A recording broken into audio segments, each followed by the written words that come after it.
हाय सांग मैंने तो काली आपने मो लंग वीडियो देखी थे जेहतु मो एनिवर्सरी थी तो मो भाई ये जो रोचे पीस पु तो मुझे डाकी नी तो आज डाकी देती तो आगे वीडियो देखो कौन हो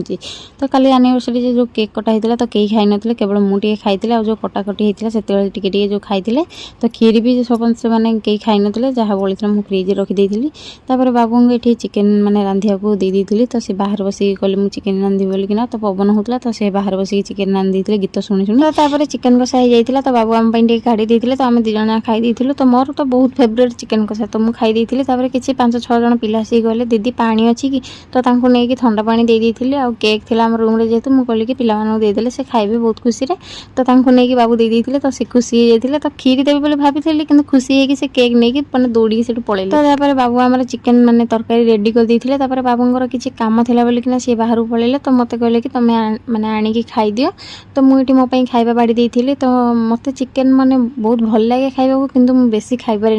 माने चिकेन कषार मात्र 2 पीस खाई पारे आ चिकेन झोल भी मु मात्र 2 पीस खाई पारे आ चिकेन झोल आलू हो गले मत भल तो मुझे आणिकी खाई देती माने तरकारीटा भी बहुत बढ़िया होता तो बाबू आमर बेस्ट तरकारी बनाती चिकेन तरकारी तो बाबू पलि आसते तो खाया देती मो भाई पलि आसला तो जहाँ कथा कहती तो मुझे काली केक रखी तो देती से खाई देता भात तरकारी दे देती तो से खाई देता मो नहीं आसला गोटे आइसक्रीम तो मो फेवरेट जिनसा ना से नहीं आसी तो भाईर किसी कम थी बोलिकिना से रूम को पलैला आम पलि आसलु गार्डन जेहतु आम मालिक घर ना तो गछपत्र पानी दिहानी बहुत दिन है तो आम जेहतु आणिकी से पूजा करुचु फूल हरिका तो भाविलु कि जाइए पानी देदेबू तो ये खरा दिन आम मैंने मनीष मैंने पानी न पीले केमती होचे तो गछ मानक भी पानी दरकार ना नहीं तो बाबू जाइए पानी सब देते इवनिंग जाइए मार्केट तो मो नहीं आसते चाट तो मोर माने पाम्पिड़ चाट बहुत फेवरेट तो ये मुझे जी चाट खाई पारि तो से मो प्लेटर काढ़ी जो न खाई पारि तो अलग रखीदी तो ये मुझे आणिकी खाई बाबू टेस्ट पूरा सुपर तो मत यहाँ बहुत भल लगे पाम्पिड़ी चाटा तो मुझे खाई तो आज वीडियो भल लगे लाइक कमेंट शेयर सब्सक्राइब करिए जमा वीडियो।